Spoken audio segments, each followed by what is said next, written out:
Sombra, de Edgar Allan Poe. Sí, aunque marcho por el valle de la sombra. Salmo de David, 23. Vosotros los que leéis aún estáis entre los vivos, pero yo, el que escribe, habré entrado hace mucho en la región de las sombras. Pues en verdad ocurrirán muchas cosas, y se sabrán cosas secretas, y pasarán muchos siglos antes de que los hombres vean este escrito. Y cuando lo hayan visto, habrá quienes no crean en él, y otros dudarán, mas unos pocos habrán que encuentren razones para meditar frente a los caracteres aquí grabados con un estilo de hierro. El año había sido un año de terror y de sentimientos más intensos que el terror, para los cuales no hay nombre sobre la tierra, pues habían ocurrido muchos prodigios y señales, y a lo lejos y en todas partes, sobre el mar y la tierra, se cernían las negras alas de la peste. Para aquellos versados en la ciencia de las estrellas, los hilos revelaban una faz siniestra, y para mí, el griego oínos, era evidente que ya había llegado la alternación de aquel año 794, y en el cual, a la entrada de Aries, el planeta Júpiter queda en conjunción con el anillo rojo del terrible Saturno. Si mucho no me equivoco, el especial espíritu del cielo no solo se manifestaba en el globo físico de la Tierra, sino en las almas, en la imaginación y las meditaciones de la humanidad. En una sombría ciudad llamada Ptolemais, en un noble palacio, nos hallábamos una noche 7 de nosotros frente a los frascos del rojo vino de Chios, y no había otra entrada a nuestra cámara que una alta puerta de bronce, y aquella puerta había sido fundida por el artesano Corinos, y por ser de raro mérito se le aseguraba desde dentro. En el sombrío aposento, negras colgaduras alejaban de nuestra vista la luna, las cárdenas estrellas y las desiertas calles. Pero el presagio y el recuerdo del mal no podían ser excluidos.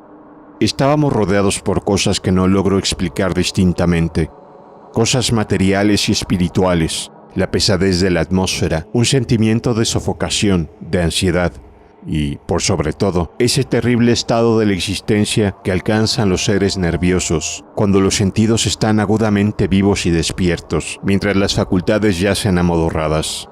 Un peso muerto nos agobiaba. Caía sobre los cuerpos, los muebles, los vasos en que bebíamos. Todo lo que nos rodeaba cedía a la depresión y se hundía. Todo, menos las llamas de las 7 lámparas de hierro que iluminaban nuestra orgía, alzándose en altas y esbeltas líneas de luz, continuaban ardiendo pálidas e inmóviles, y en el espejo que su brillo engendraba, en la redonda mesa de ébano a la cual nos sentábamos, cada uno veía la palidez de su propio rostro y el inquieto resplandor en las abatidas miradas de sus compañeros. Y sin embargo reíamos y nos alegrábamos a nuestro modo, lleno de histeria, y cantábamos las canciones de Anacreonte, llenas de locura, y bebíamos copiosamente, aunque el purpúreo vino nos recordaba la sangre.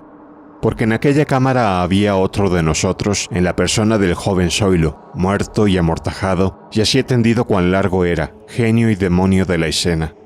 Ay, no participaba de nuestro regocijo, pero su rostro, convulsionado por la plaga, y sus ojos donde la muerte solo había apagado a medias el fuego de la pestilencia, parecían interesarse en nuestra alegría, como quizás los muertos se interesan en la alegría de los que van a morir.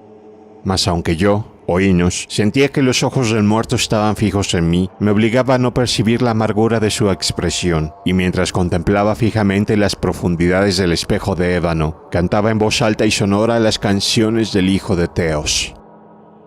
Poco a poco, sin embargo, mis canciones fueron callando, y sus ecos perdiéndose entre las tenebrosas colgaduras de la cámara, se debilitaron hasta volverse inaudibles y se apagaron del todo. Y he aquí que de aquellas tenebrosas colgaduras, donde se perdían los sonidos de la canción, se desprendió una profunda e indefinida sombra. Una sombra como la que la luna, cuando está baja, podría extraer del cuerpo de un hombre. Pero esta no era la sombra de un hombre, o de un dios, ni de ninguna cosa familiar. Y después de temblar un instante entre las colgaduras del aposento, quedó por fin a plena vista sobre la superficie de la puerta de bronce. Mas la sombra era vaga e informe, indefinida, y no era la sombra de un hombre o de un dios, ni de un dios de Grecia, ni de un dios de Caldea, ni un dios egipcio. Y la sombra se detuvo en la entrada de bronce, bajo el arco del entablamento de la puerta, y sin moverse, Sin decir una palabra permaneció inmóvil.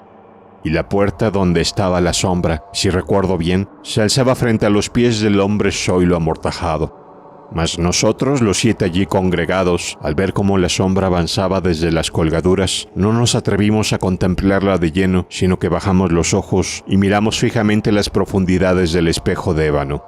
Y al final yo, oínos, hablando en voz muy baja, pregunté a la sombra cuál era su morada y su nombre.